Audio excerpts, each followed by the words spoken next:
Hello everyone, welcome back to the channel. Today I'm going to tell you how to transfer notes from an old Android to a new Android. If you are using Android phone and now you want to share notes to a old Android from a new Android, so let's see how can you do it. First you have to look for Notes app in your phone.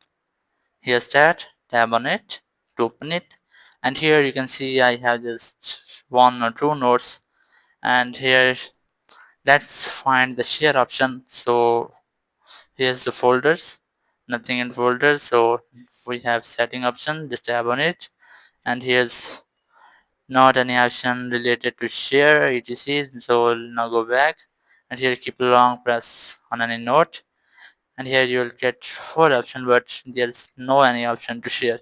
So that's mean you can't share any note from Notes app to another Android phone if you want.